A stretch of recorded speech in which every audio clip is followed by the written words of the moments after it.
recuperación siempre es retardada, permanencia hospitalaria prolongada, o sea, el índice de internación es mayor. La morbimortalidad operatoria son bastante elevadas. Las secuencias de la desnutrición, ¿qué es lo que nos llama la atención en esto? Las pérdidas de proteínas, la pérdida de la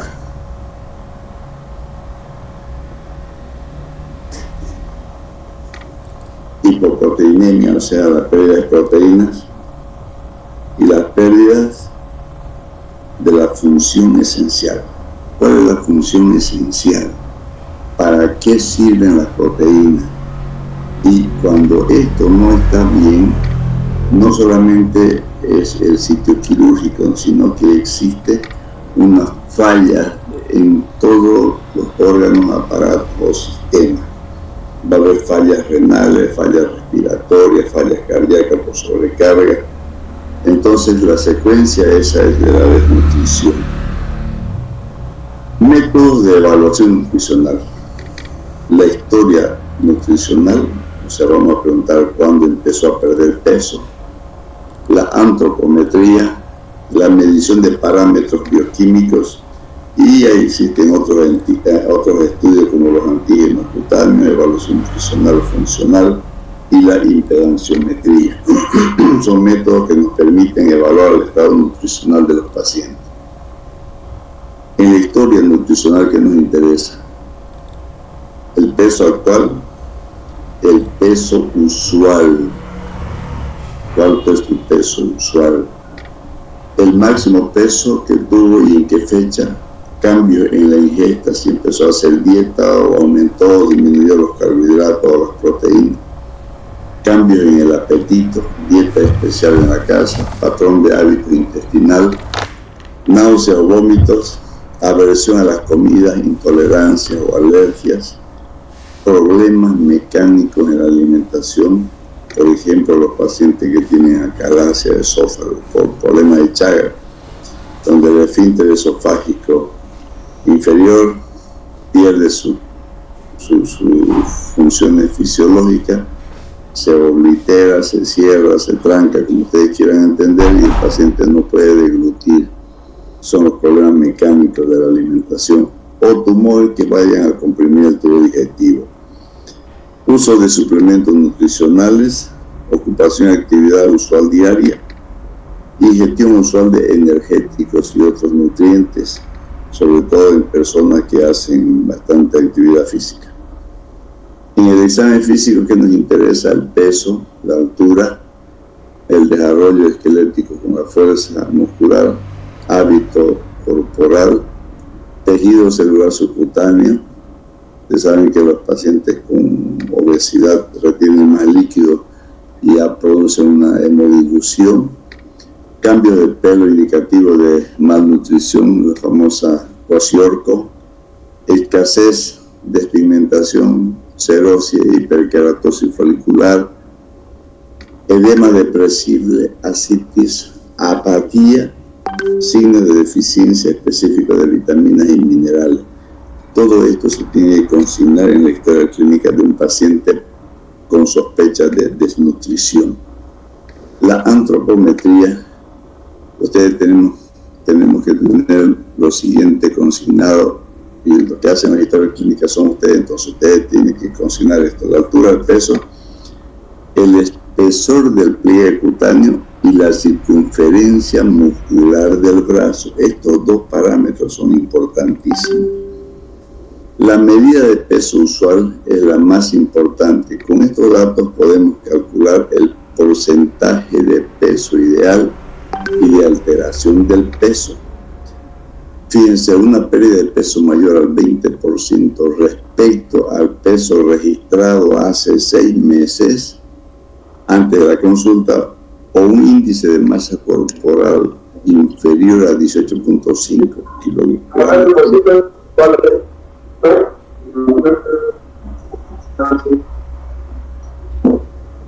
Aló, por favor apaguen sus micrófonos.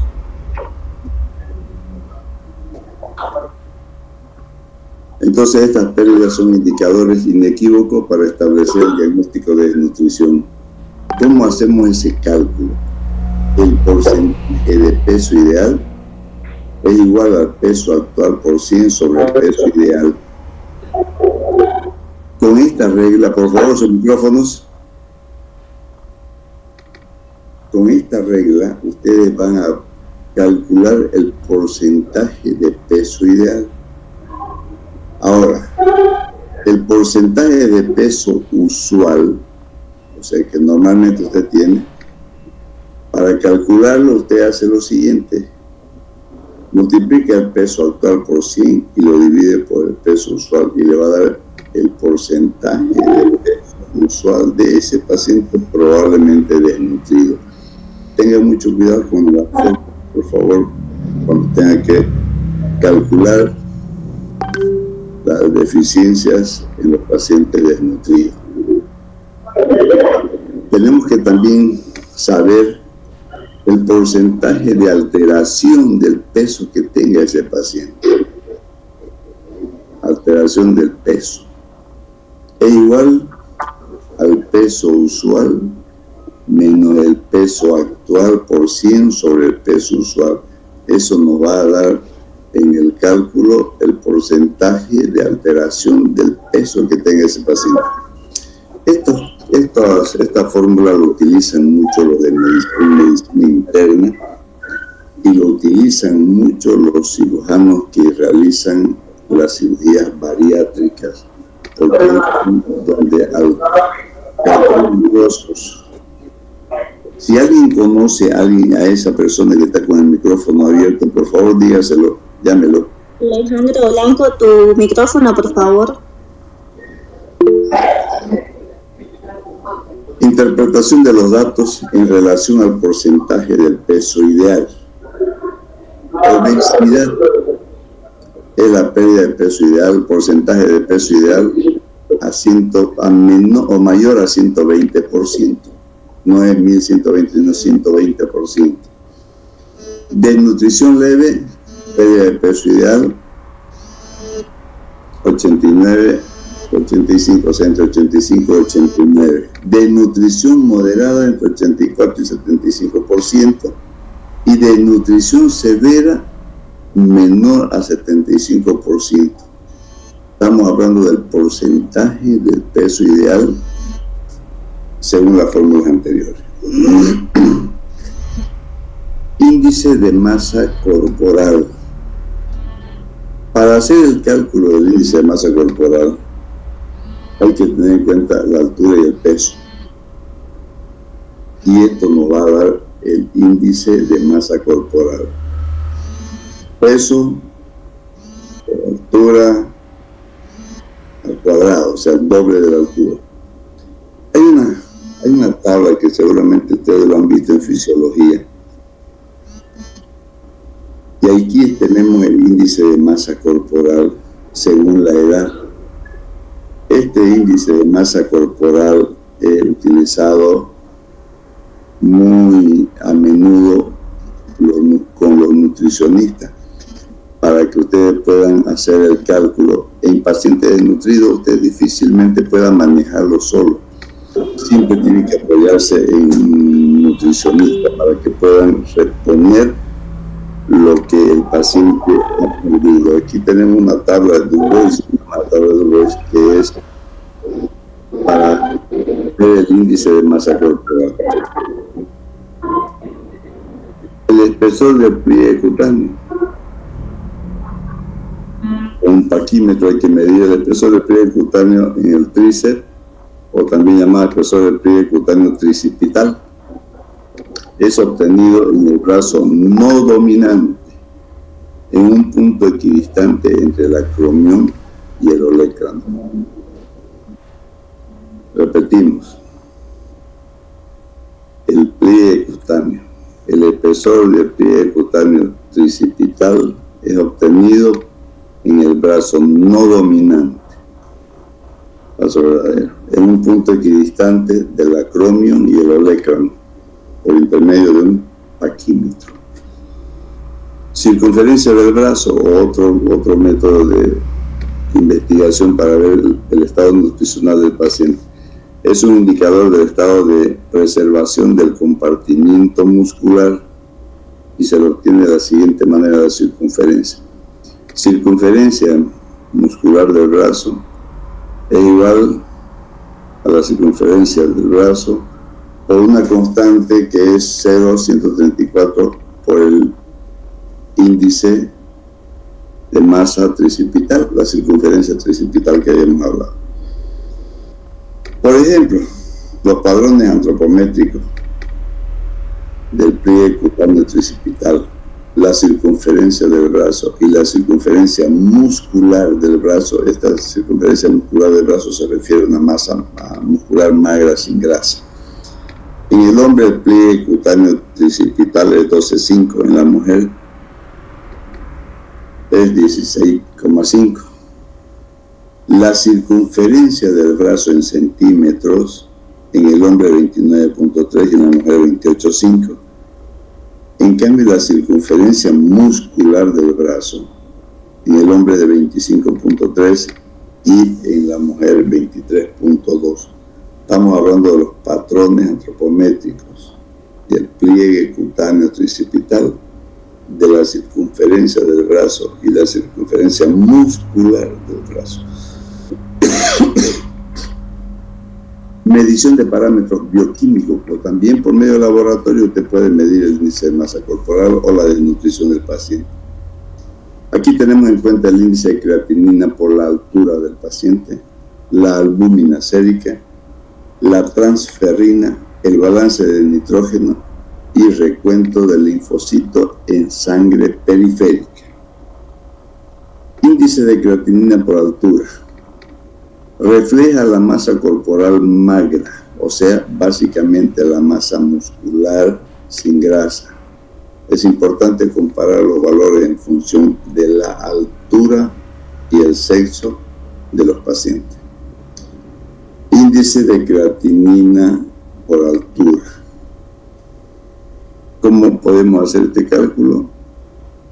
Multiplicando creatinina urinaria actual por sí sobre la creatinina urinaria ideal. Miren, chicos, que por ustedes, para hacer el cálculo de todo esto, tienen que saber los valores normales. Por eso estamos pidiendo creatinina urinaria ideal, urinaria actual. Y en base a eso vamos a ver nosotros si realmente el paciente está en condiciones de ir a una cirugía o no. La excreción urinaria de creatinina se origina, esta sustancia origina por la hidrólisis no enzimática de la creatina, y el 98% de estos compuestos se encuentran en el músculo esquelético.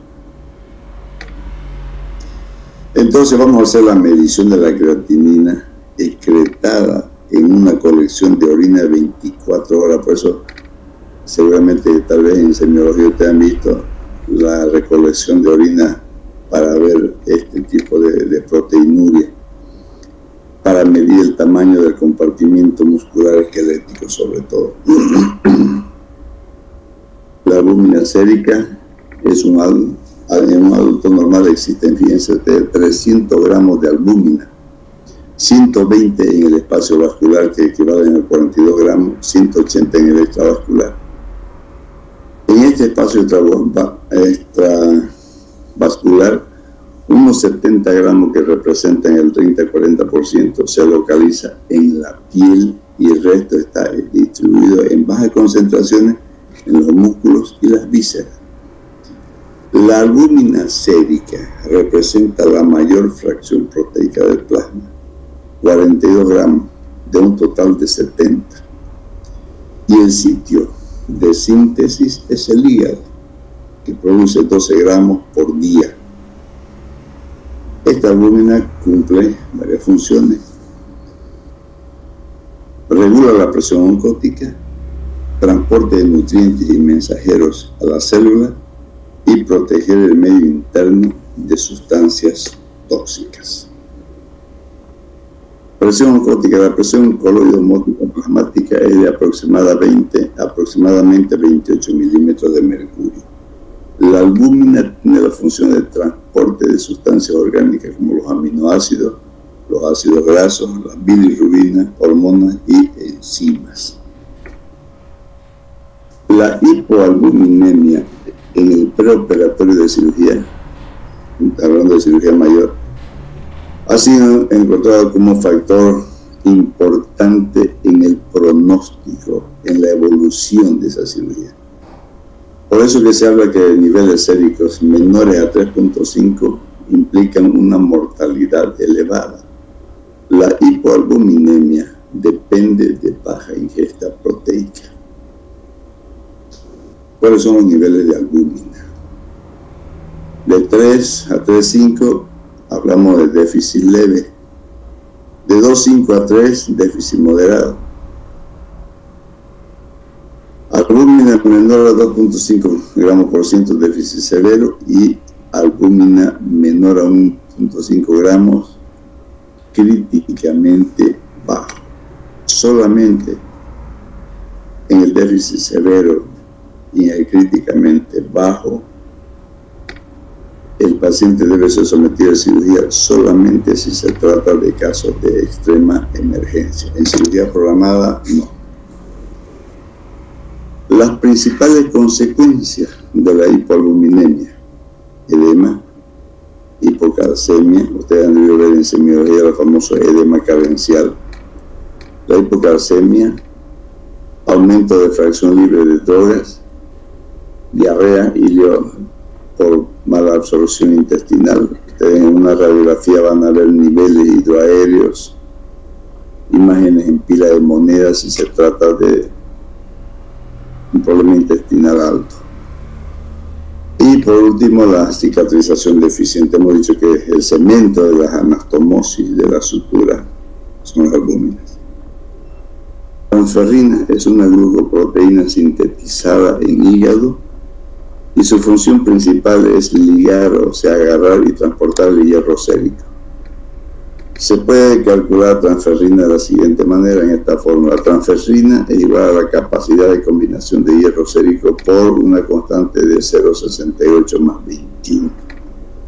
Lo normal es de 295 miligramos para transferrina y 250 a 350 de capacidad de combinación con el hierro sérico mayor. Balance de nitrógeno. El balance de nitrógeno evalúa el equilibrio entre la degradación proteica y la reposición exógena en ayuno. Por eso que lo tenemos que hacer preprandial y postprandial. En ayuno el balance de nitrógeno es negativo. En desnutrición, en embarazo y crecimiento se deben lograr un balance positivo. Excreción urinaria de nitrógeno y grado de estrés. Grado de catabolismo, nitrógeno ureico urinario y porcentaje de aumento del gasto metabólico en el reposo.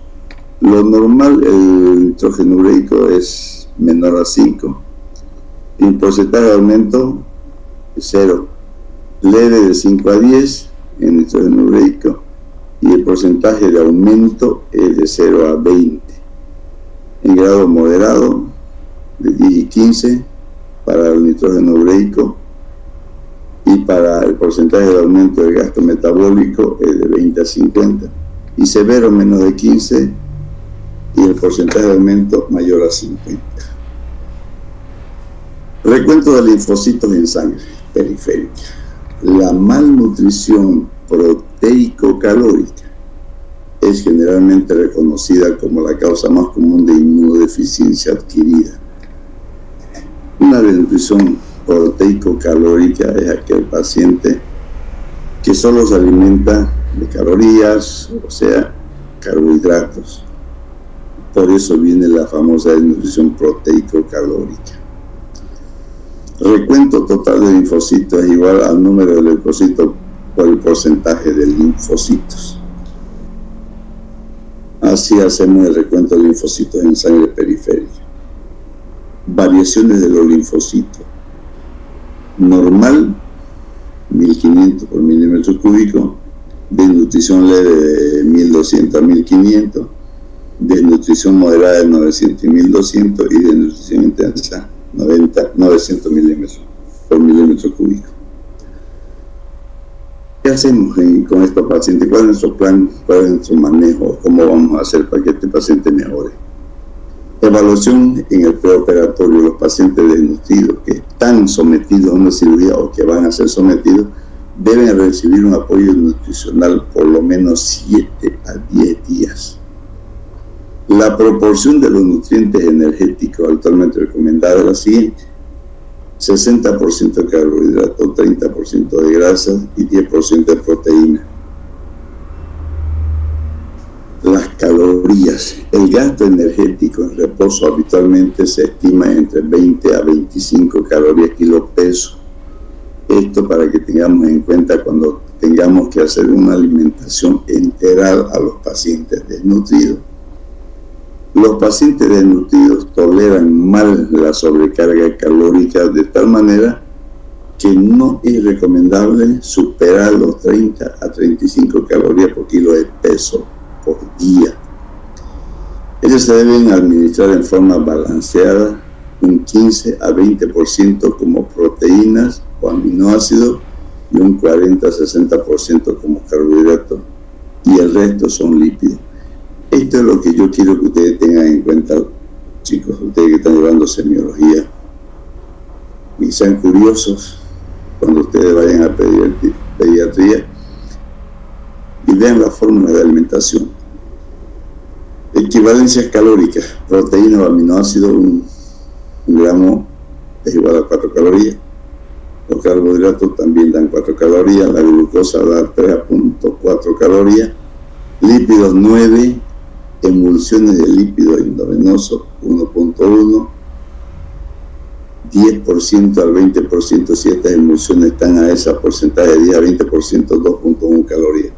Esto es para la reposición a través de sondas enterales, o sea, nasogástrica, orogástrica, gastrostomía y ayunostomía. Los requerimientos de proteínas son equivalentes a las pérdidas externas. O sea, tiene que haber un equilibrio, igual que los líquidos. El cálculo de la pérdida de las proteínas o su equivalente en nitrógeno requiere tener en consideración 3 factores: balance de nitrógeno, calidad proteica y digestibilidad proteica. Hay que ver si ese estómago va a tolerar la cantidad que ustedes le van a administrar. A ver, esto también lo han visto en fisiología, los aminoácidos esenciales. En base a todo, a los aminoácidos esenciales, en ciertas condiciones o en todas las condiciones, o tal vez no esenciales, pero todos los pacientes deben tener aminoácidos. Y de todos nosotros conocemos 10, por eso hablamos de los 10 aminoácidos esenciales.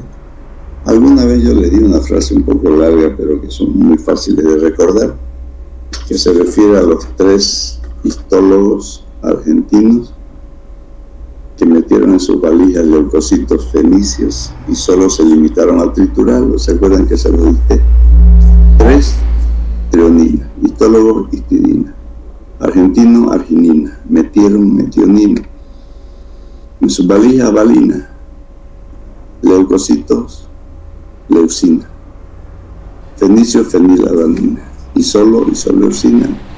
Se limitaron linina a triturar los triptófanos.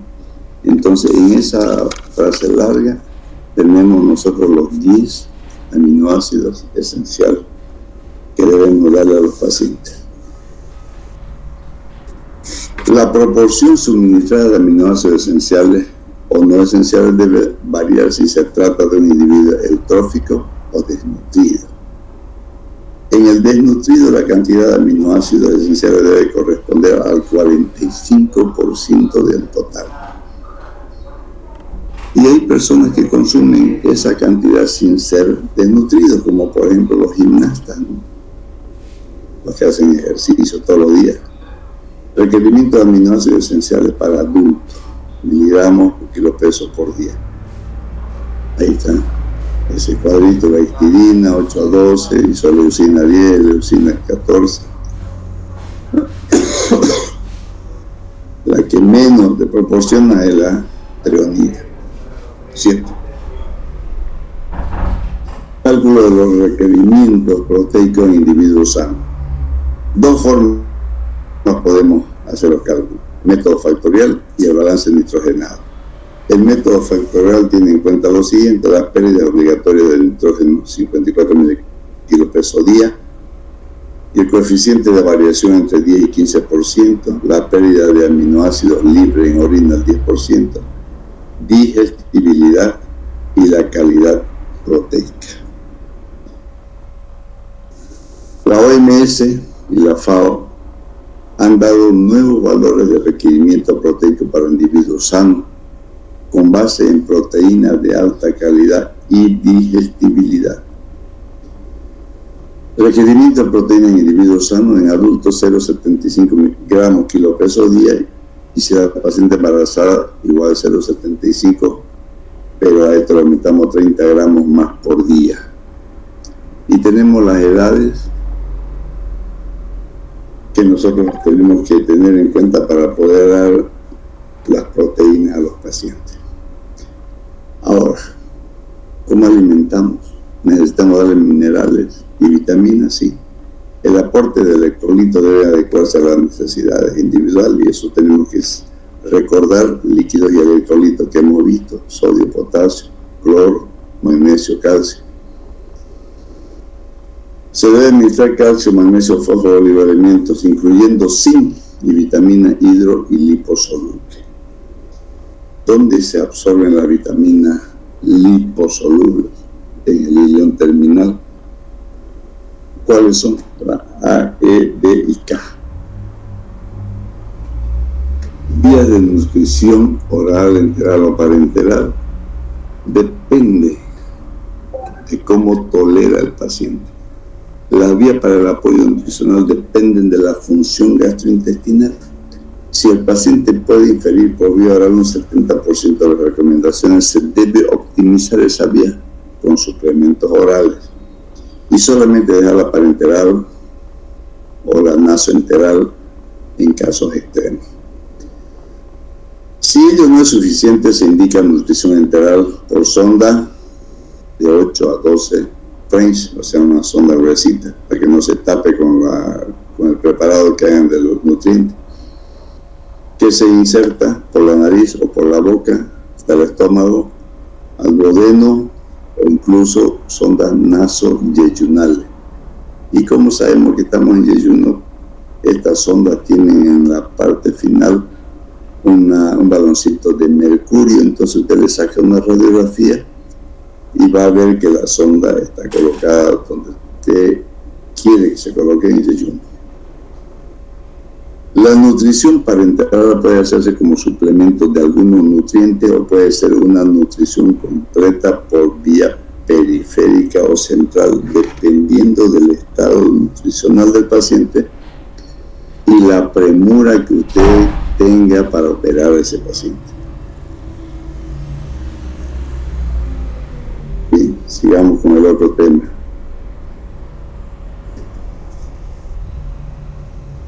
El otro tema.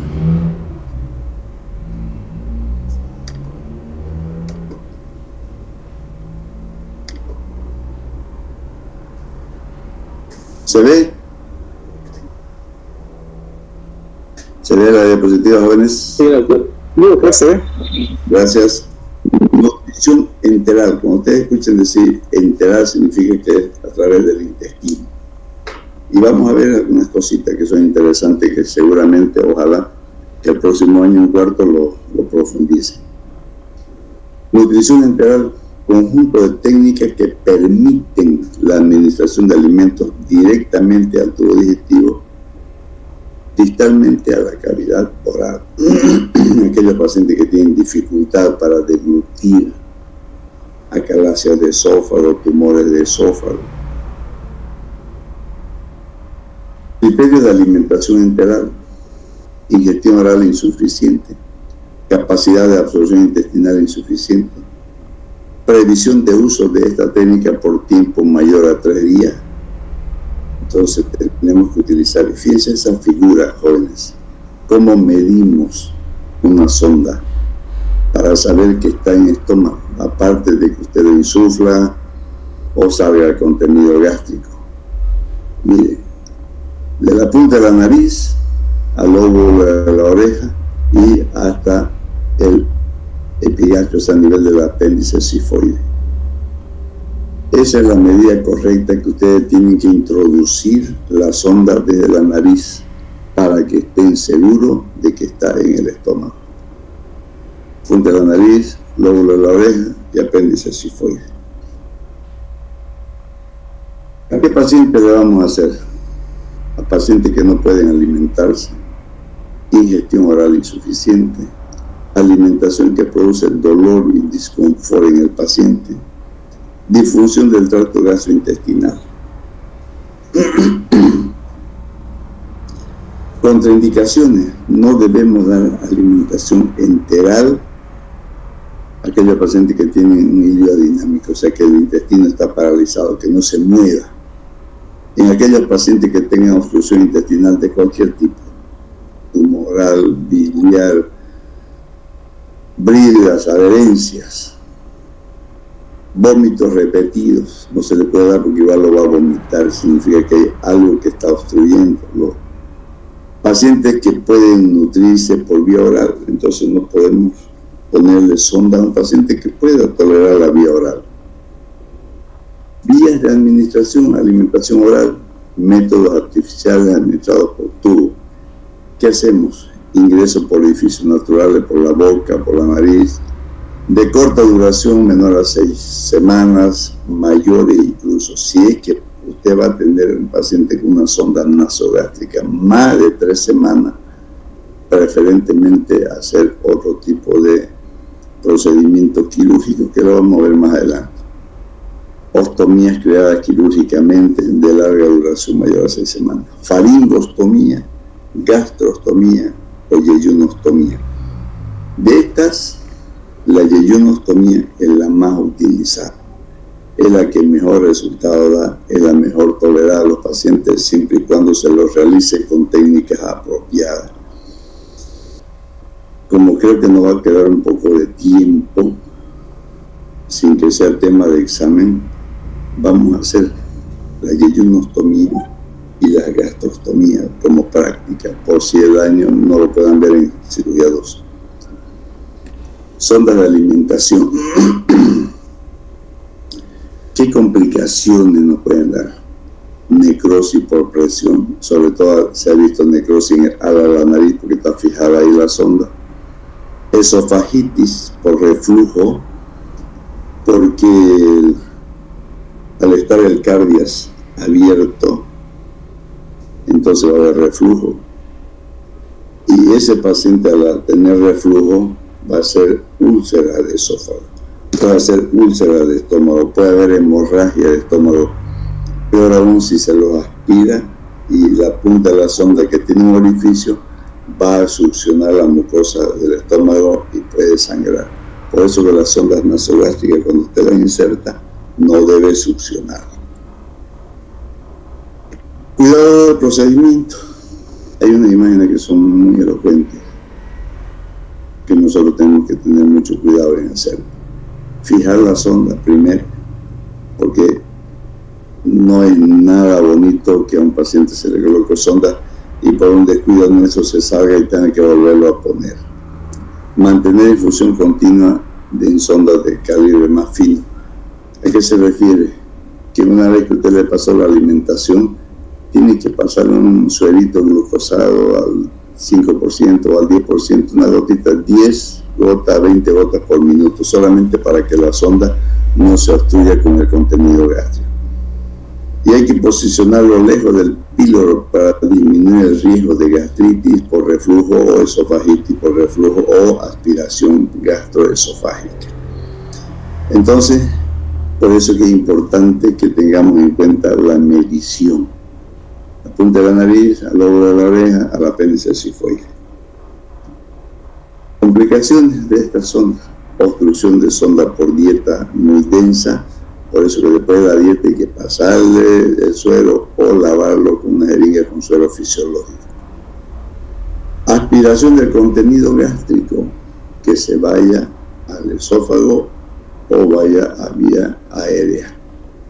Y las erosiones de esófago, la famosa úlcera de esófago. La nutrición enteral por sonda. Hay que ver si la sonda la quiere poner a través de la nariz, que vaya al estómago, pues llaman nasogástrica, nasoduodenal, que es la que menos se aconseja por la irritabilidad que produce el duodeno, o la sonda nasoyeyunal, que es la mejor.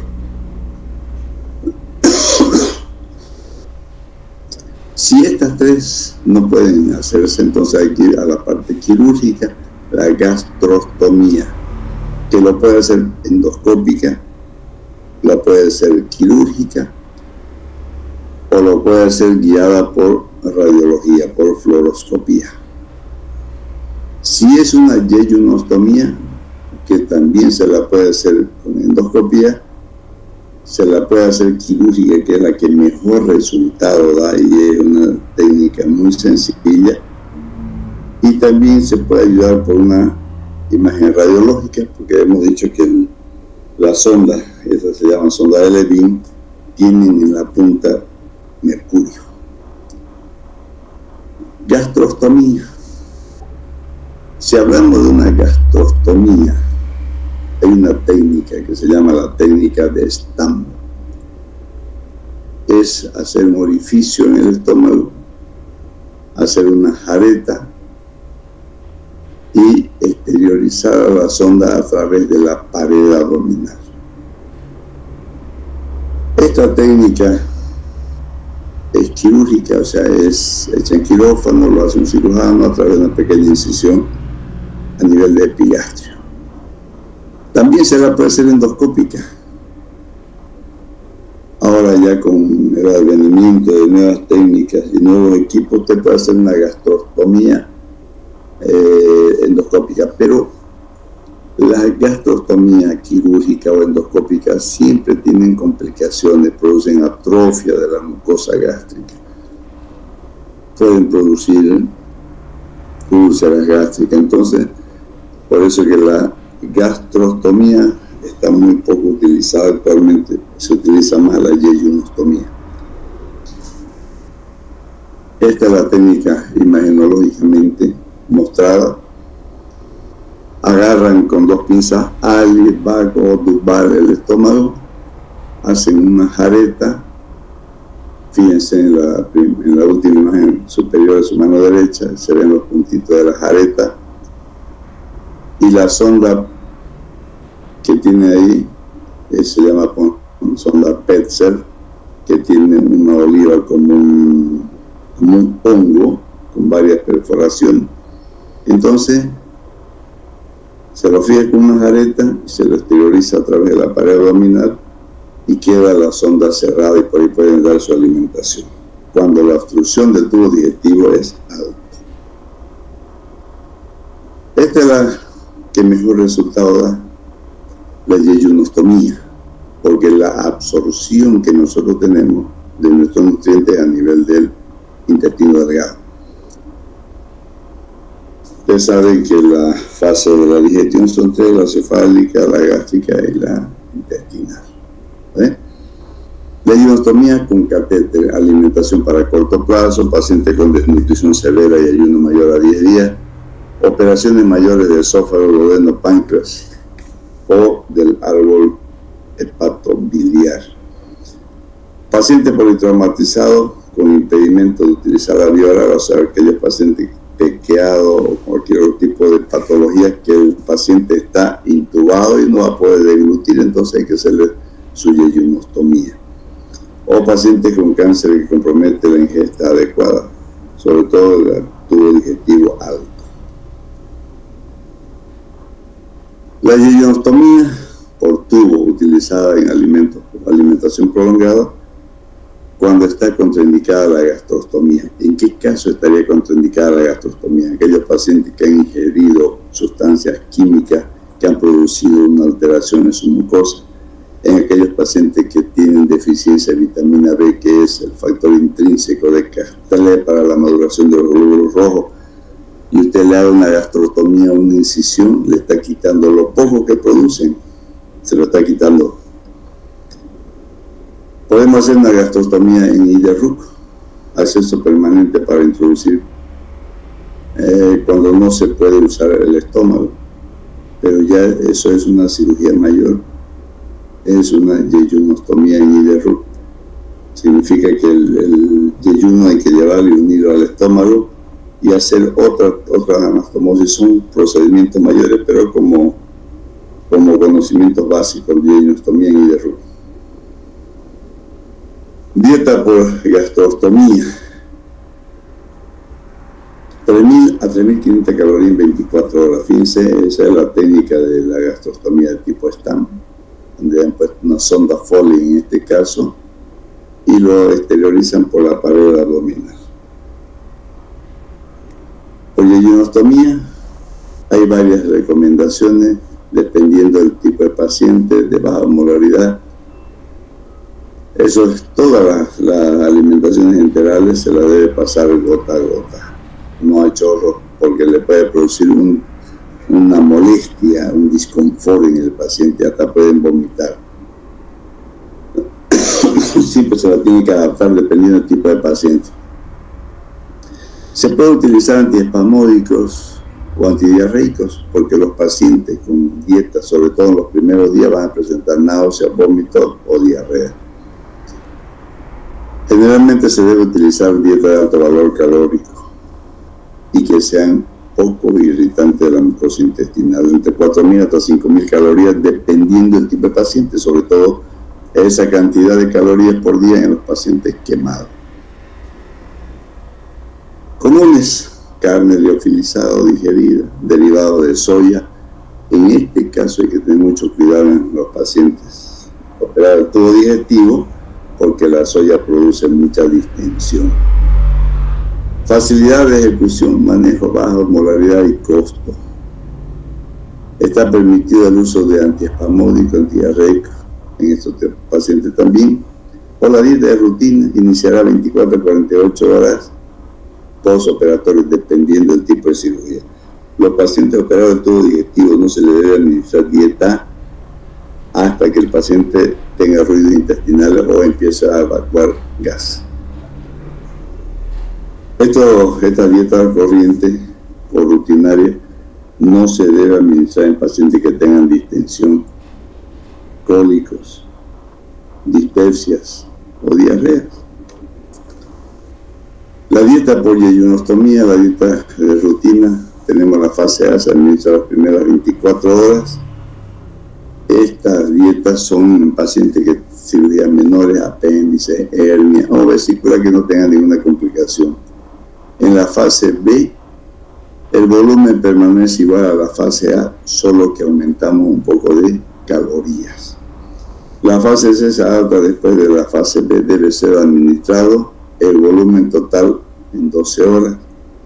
A estos pacientes en la fase C son pacientes que ya están tolerando lo que se llama una dieta blanda blanca, y dependiendo del tipo de cirugía lo harán sin residuo, por ejemplo, los pacientes que operan el tubo digestivo bajo. Hay muchas fórmulas: monómeros, monosacáridos, disacáridos, aminoácidos, aceites vegetales. Son bien tolerados, pero en los pacientes que son operados de la vía biliar, por ejemplo, no, porque estos pacientes, estas dietas le van a producir cólico.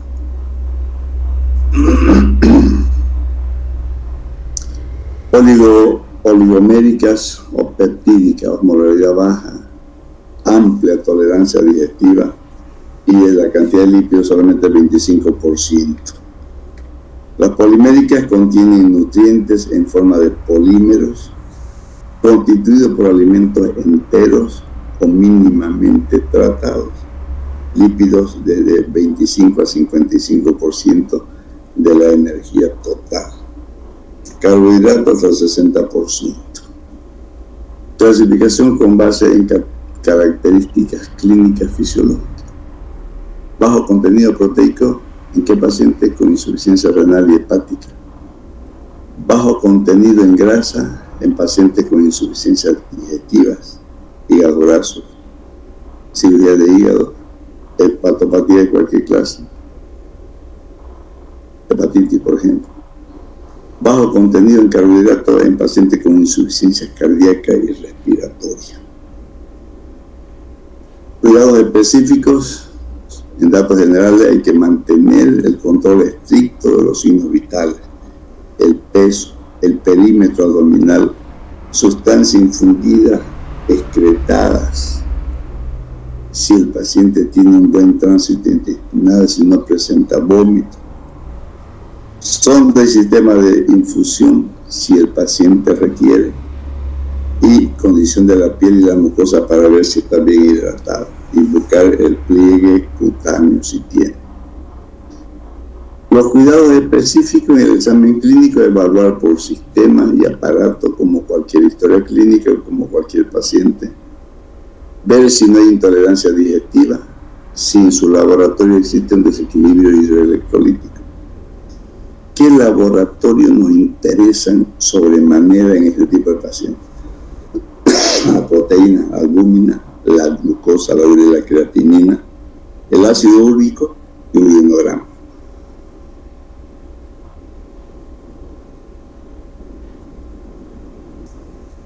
Hacemos el otro que también es corto.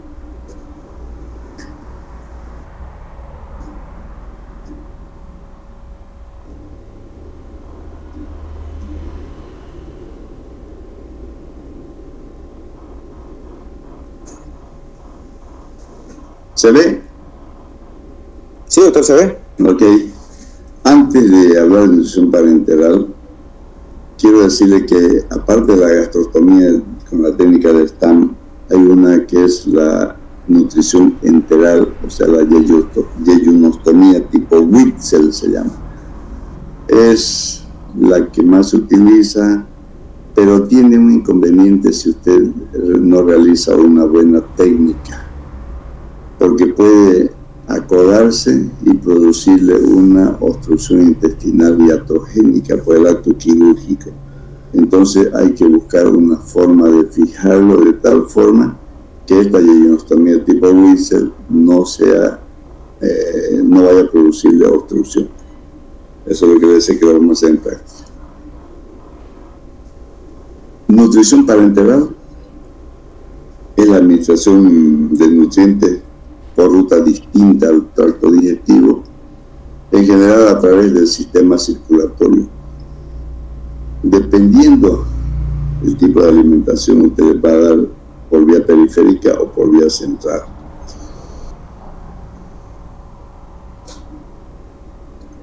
La nutrición parenteral central, administración de vía central, subclavia generalmente.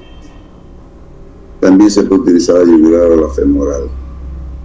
Cuando uno hace la vía central hay que tener mucho cuidado de las complicaciones, y la más frecuente de las complicaciones es el neumotórax.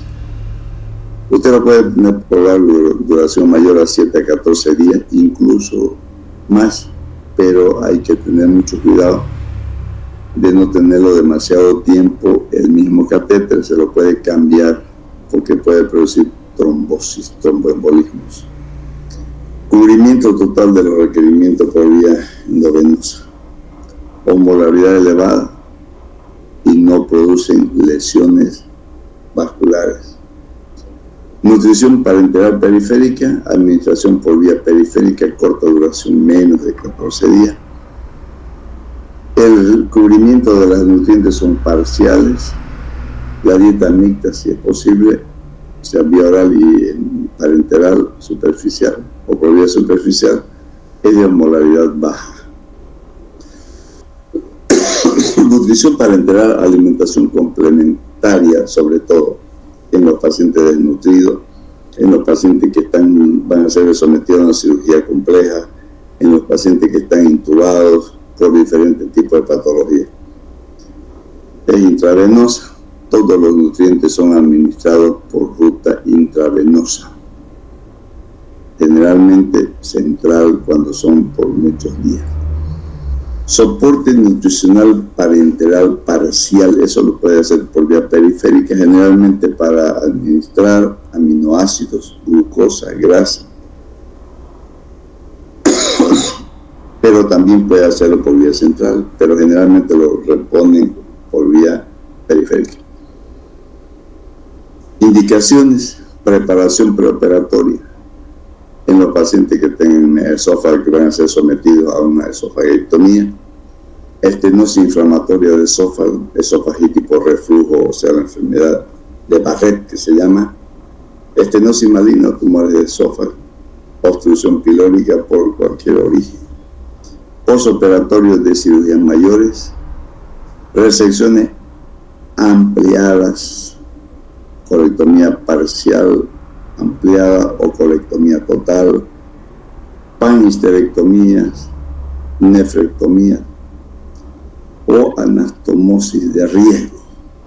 En aquellos pacientes que usted va a operar tubo digestivo y tiene miedo o hay riesgo de que esa anastomosis no dé buen resultado. O en pacientes con ayuno prolongado por cualquier causa. Y los prolongados en los pacientes que usted ha operado, ha hecho una laparotomía exploradora y ha manipulado, ha manoseado mucho vísceras, ha hecho lavado con grandes cantidades de suero, esos pacientes hacen un ilio prolongado. Indicaciones: neoplasias, enfermedad inflamatoria intestinal, afecciones pancreáticas. La pancreatitis es una de las patologías más comunes que ustedes van a ver a diario en su internado. Fístulas, traumas, síndrome intestino corto, complicaciones postoperatorias de cualquier tipo. Composición de la nutrición parenteral. La alimentación completa intravenosa debe contener, pregunta, carbohidratos, aminoácidos, lípidos, vitaminas, electrolitos, minerales y agua. Composición, las soluciones nutritivas. Carbohidratos, ¿cuáles son? Glucosa, principal fuente de energía, aporta el 70% de los requerimientos energéticos no proteicos. Administración de glucosa como fuente de energía permite ahorro proteico. Proceso de reparación de heridas, o sea, en aquellos pacientes que van a ser sometidos a una cirugía de riesgo. Requerimiento mínimo 100 gramos día. Sabemos que cada gramo produce 4 calorías generalmente de azúcar, ¿no? Cada gramo de azúcar. Cifras mayores a 200 gramos producen alteraciones de las células inmunocompetentes. Falso verdadero. Soluciones nutritivas: aminoácidos, proteínas, secuencia de aminoácidos, estructura celular, respuesta inmunológica, favorece el crecimiento, procesos neuromusculares, procesos enzimáticos y procesos mentales. Soluciones nutritivas: los aminoácidos, dosis máxima por vía parenteral 2.5 gramos kilopeso día. Aminoácidos esenciales, las que ya habíamos hablado anteriormente: valina, leucina, cirosina, todo eso. Todas estas soluciones de nutrientes tienen que tener los aminoácidos. Si no tenemos aminoácidos, no es una nutrición buena. En cuanto a los aminoácidos, 25% proteínas ingeridas llegan a la circulación. El 60% son convertidas en urea, el 6% proteínas plasmáticas, el 14% se transforma en proteínas hepáticas y el requerimiento de proteínas es de 0,8 gramos kilopeso día. Soluciones nutritivas: lípidos, emulsión de grasa, triglicéridos, fosfolípidos, glicerol. Vienen con el nombre de intralipid y lipofundin. El intralipid son aceites de soya y yema de huevo, ácidos grasos de cadena larga. Fíjense ustedes lo que les decía anteriormente a los aceites de soya. La soya es, en la parte digestiva, si usted ha hecho una cirugía de tubo digestivo, hay que tener mucho cuidado de no darle soya por lo menos durante 10 días, porque son de digestión muy pesada y produce mucha dispersia, mucha distensión. El lipofundin, por viendo venosa, tienen aceite de soya, aceite de coco, ácidos grasos de cadena media y larga. Este lipofundin se lo puede administrar por vía parenteral, pero por vía periférica. Lípidos, los triglicéridos captados. Son captados en el músculo 47%, en el tejido celular subcutáneo el 13%, área esplénica 25%, miocardio 14%. Emulsiones de grasa, indicaciones fuente de ácidos grasos esenciales y son fuentes de energía. Lípidos, fuente de ácidos grasos esenciales, ácido linoleico, linolénico y linoleico. ¿Cuál es la función? Regulación de la fluidez y función de la membrana celular. Son precursores de eucosanoides, o sea, los leucotrienos. Tienen una acción enzimática importante, alto valor calórico, requerimiento diario de 5 a 10% de las calorías. Es una fuente energética. Las grasas representan el 20 a 30% de las calorías que consume o requiere una persona. Modo de empleo de los lípidos: vía periférica cuando son de baja osmolaridad, vía central si son de alta osmolaridad. Se administran solo o en combinación con aminoácidos. Dosis sugerida 1 a 2 gramos kilopeso día. Agua y los iones no difieren de lo que se precisa en una fluidoterapia convencional. Agua 40-50 ml kilopeso día, sodio 150 a 200 mil equivalente por día, potasio 5 a 7 mil equivalente por día y el magnesio 15 mil equivalente por día. Estos elementos son importantes que ustedes hagan el seguimiento por laboratorio. Vitaminas: las nutriciones parenteral carecen de vitamina K y ácido fólico que deben ser administrados por vía intramuscular. Mantienen funciones metabólicas, reproducción celular, reparación tisular y respuesta inmunológica. En ningún momento dice que las vitaminas engordan, no sé qué tomen nada más, chicos. Oligoelementos: el zinc. Después de la pandemia todo el mundo nos hemos quedado consumiendo zinc. Favorece la síntesis proteica, cicatrización de heridas, función inmunológica. Su deficiencia que produce erupciones pustulosas perioral, es oscurecimiento de surcos cutáneos y neuritis. Entonces hay que consumir zinc. Cobre: iniciar a partir de la segunda a tercera semana postoperatoria.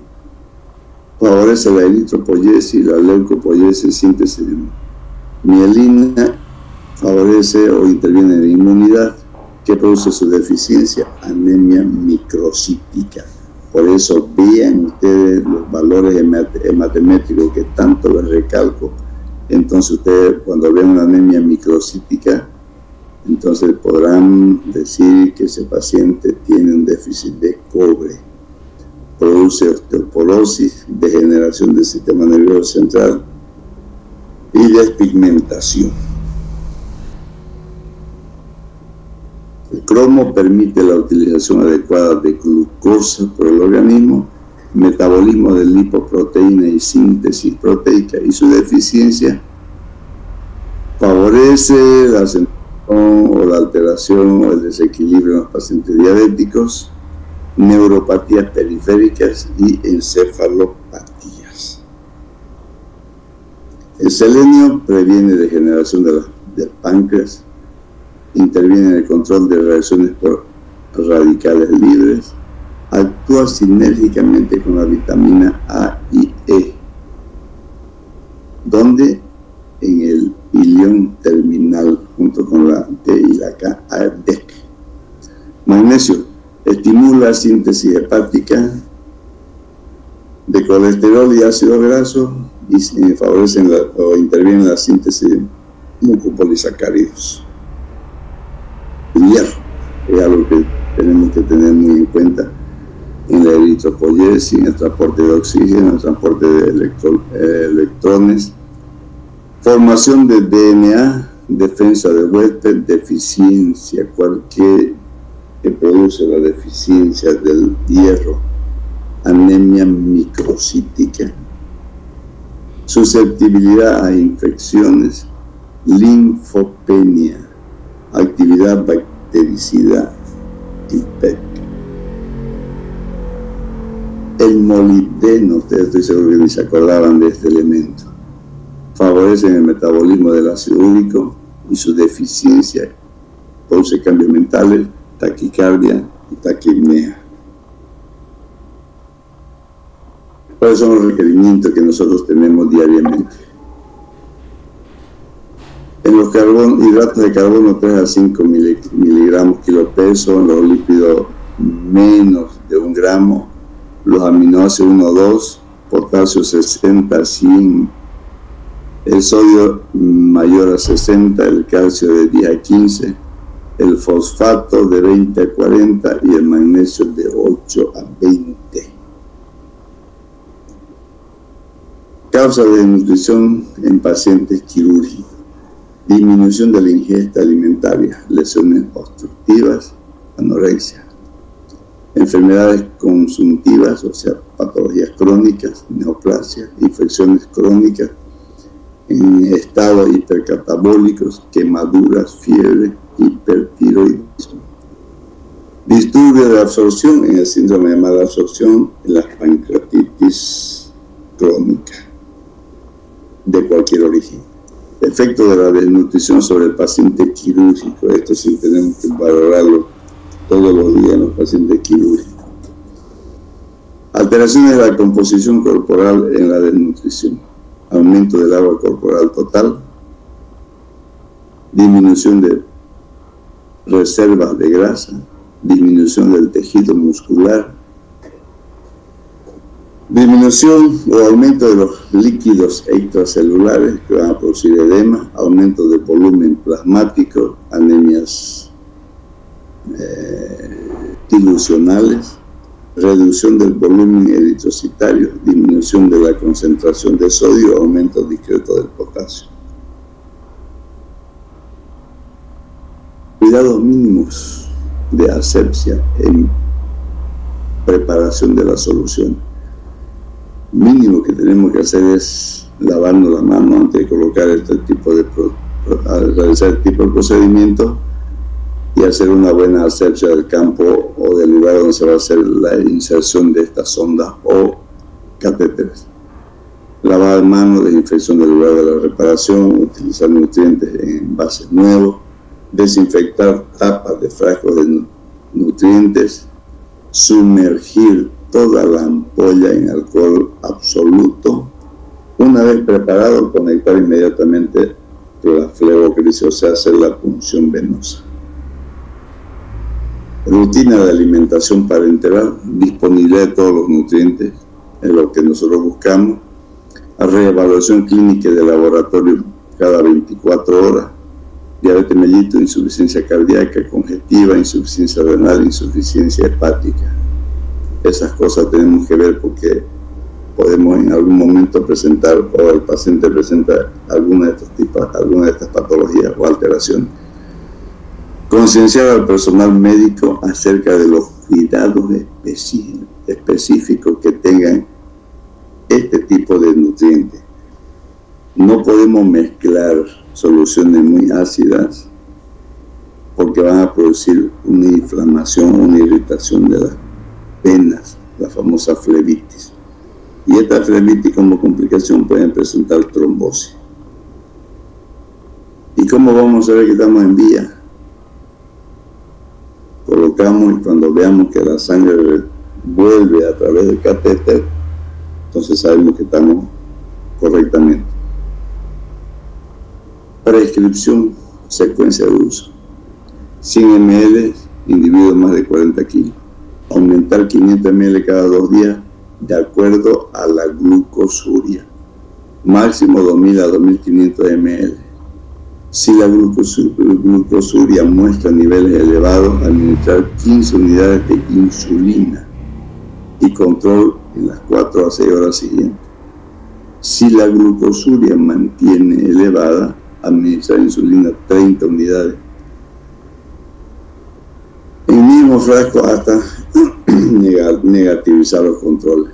Los electrolitos deben ser reajustados, sobre todo los primeros días, 48 a 72 horas. Y estos pacientes tienen que hacer controles de laboratorio periódicos. Controles de gabinete. ¿Qué vamos a hacer? Antes de iniciar la nutrición parenteral, un hemograma completo, electrolito, urea, glicemia. Cada 2 a 3 días, gases arteriales, ionograma, glicemia. Semanalmente, hemograma, electrolito, urea, glicemia y examen bacteriológico, hacer cultivo. Se dice hay que pancultivarlo, dicen, hacer el cultivo de orina, el cultivo de heces, el cultivo de secreción gástrica. Y cuando se le cambia el catéter, llevar la punta del catéter, hacer también cultivo. Hay que hacer radiografía de tórax post colocación del catéter para ver si está bien colocado y no haberle provocado un neumotórax. Cuidado del catéter venoso. Uso exclusivo para nutrición parenteral. Prohibido el uso de llave de 3 vías u otras colaterales. O sea, solamente es para el nutriente, no pueden ponerle otra sustancia. No clampear o cerrar el equipo porque le va a producir alteraciones en su goteo. Curaciones cada 2 días, por lo menos. Enfermedades que exigen cuidados especiales: la diabetes, la insuficiencia cardíaca, la hipertensión, la insuficiencia renal aguda. Dependiendo de qué patología preexistente tiene el paciente, usted tiene que hacer la corrección necesaria. Interrupción de la alimentación parenteral. ¿En qué situaciones? Usted elige. Se puede realizar de forma gradual 2 a 3 días, ofreciendo dieta oral más consistente si el paciente lo tolera, y evitar hipoglucemia, reaccionar, o sea, a la administración de la dieta que le están dando, con solución de dextrosa al 10% de goteo continuo por 12 horas. ¿Cuáles son las complicaciones? No porque sea un catéter y va a estar colocada en vena, no va a tener complicaciones de la nutrición parenteral. Puede producir fiebre por contaminación de soluciones, infecciones del catéter, trombosis de la subclavia, que es común, sed intensa y deshidratación, valorar glucosuria y balance hídrico, taquipnea y cianosis. Hay que pensar en un neumotórax o un hidrotórax o un hemotórax al colocar el catéter. Obnubilación mental o coma, hipoglicemia o hiperglicemia o trastornos hidroelectrolíticos.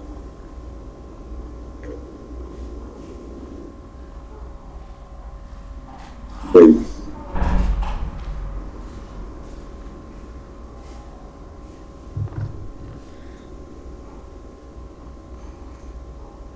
vamos a hacer el último, la prescripción de dieta, que es cortito. Aquí vamos a diferenciar prescripción o indicación médica. El propósito de la prescripción de una dieta es administrar la intención del médico, es transmitir la intención del médico a la nutricionista. Una buena prescripción consiste en ser concisa y específica, ser clara e inequívoca, ser completa. Todas las modificaciones o restricciones dietéticas deben ser repetidas todas las veces que la dieta fuera modificada. Si usted un día indicó dieta líquida 1, por decirle, solamente líquido, si a las 12 horas el paciente mejoró, entonces tendrá que anotar la hora del cambio de la indicación. Ser coherente, una modificación dietética no debe entrar en conflicto con otra. Si existen muchos cambios, anotar la más importante primero. No debe ser muy restrictiva o compleja, y cambios frecuentes deben ser evitados. Dieta general hospitalaria. Dirigida a pacientes adultos que no requiere modificaciones dietéticas específicas. El menú es escogido por el paciente generalmente, o por lo menos debería ser, o planificado de acuerdo a las circunstancias de la patología del paciente. Por eso que el médico prescribe y dice dieta hiperproteica, hipercalórica, hiposódica, hipoglicémica. Entonces el paciente o el médico tiene que ver qué tipo de paciente tiene. Fase posoperatoria. Hay una fase catabólica, hay una anabólica y una intermedia. La fase catabólica se observa como consecuencia del shock quirúrgico, el ayuno preoperatorio y la agresión quirúrgica hacen que esta fase sea de 1 a 5 días dependiendo del tipo de cirugía. El objetivo principal en esta fase, cubrir necesidades electrolíticas y frenar el catabolismo proteico. El enfermo debe estar en ayuno absoluto antes de iniciar la alimentación oral. Se guarda un periodo corto en el cual los aportes nutritivos se reciben vía parenteral, dependiendo qué tipo de cirugía van a hacer. Si un paciente va a ser sometido a una cirugía de estómago, a ese paciente tiene que preparar el estómago con una dieta nada por vía oral, hacer lavado con sonda nasogástrica para que el estómago esté completamente limpio. Durante 24 horas después de la intervención, controlar el equilibrio hidroelectrolítico y prevenir la insuficiencia nutricional. Para retirar la vía venosa, comprobar que el paciente tolere pequeñas cantidades de agua, infusión de té, anís o zumos. La fase intermedia, a partir del momento en que se manifiesta el peristaltismo, puede iniciarse ya la dieta con eso. La fase anabólica, si no existe posoperatorio complicado, se llega pronto a esta fase. O sea, a la fase anabólica, a la fase de ganancia, en la que el paciente debe ganar peso. La progresión alimentaria de la fase intermedia deberá permitir la ingesta de dieta basal al final de la internación en el hospital. O sea, el paciente se vaya con dieta blanca, quiere decir que ya es una alimentación normal, que la puede hacer en su casa. Dieta general con modificaciones en la consistencia. La dieta líquida siempre se empieza por dieta líquida 1, o sea, tecito o manzanilla solamente. Después ya se va a la dieta líquida 2, que es té con galleta, gelatina, sopita. Son dietas que ofrecen poco residuo y es fácilmente absorbida por el tubo digestivo. La indicación en la primera fase del postoperatorio, la preparación para la cirugía de colon, que ya no dejen residuo, y el paciente requiere una restricción severa del material no digerible. O sea, por eso se indica dieta sin residuo. Fórmula nutricional: la dieta pobre en todos los nutrientes, aunque ofrezca algunas calorías y vitamina C. Composición aproximada: calorías 400, proteínas 5, grasas trazas, carbohidratos 95, porque lo que más necesita son calorías, sodio 65 y potasio 20.000 equivalentes. En la dieta leve, alimentos semisólidos y líquidos, y la indicación en individuos con dificultad para masticar o deglutir, paso intermedio entre el postoperatorio y función gastrointestinal moderadamente reducida. La fórmula nutricional tiene que ser pobre en nutrientes excepto en calcio y ácido ascórbico. Calorías de 1500 en la composición aproximada: proteínas 50, grasa 55, carbohidratos 205, sodio 110 y potasio ya llega a 65. Aquí tenemos un cuadro de los alimentos permitidos y evitados. Bebidas, té, cereales, bebidas carbonatadas, jugo de frutas endulzado artificialmente, o sea, no va con glucosa. Carne, leche, almidón, vegetales, frutas, sopa y algunos postres. La dieta blanda, constituida por alimentos blandos, pero no molidos o triturados, que permiten pedazos de carne, vegetales cocidos y fruta. Indicado para quienes, para paso intermedio entre el postoperatorio, o sea, después de 48 horas, dependiendo del tipo de cirugía. Si el tubo digestivo, esto no vale. Útil también en pacientes debilitados por la facilidad de ingestión. Composición aproximada: calorías 1800, proteínas 80, grasa 70, carbohidratos 225, sodio 115 y potasio llegamos a 80. Aquí tenemos los alimentos permitidos: bebidas, té, café descafeinado, dependiendo del tipo de cirugía. Si es una cirugía hepatobiliar, por ejemplo, no va a utilizar café descafeinado. Carne, cualquier ave, pescado, carne de vaca, dependiendo, todo va a depender el tipo de cirugía que han permitido. Dieta pastosa inicialmente incluyen carne molida, puré de vegetales y frutas, pan y otros productos. Los condimentos no se restringen, salvo excepciones. Por ejemplo, pan. Si el paciente usted lo operó de colon, hay que tener mucho cuidado con el uso de esto, del pan, porque deja muchos residuos. Y en un paciente operado de colon tenemos que utilizar por lo menos durante 15 días dieta sin residuos. Está indicada en pacientes con dificultad para masticar y deglutir, postoperatoria de cirugía plástica, postoperatoria de cirugía de laringe y esófago.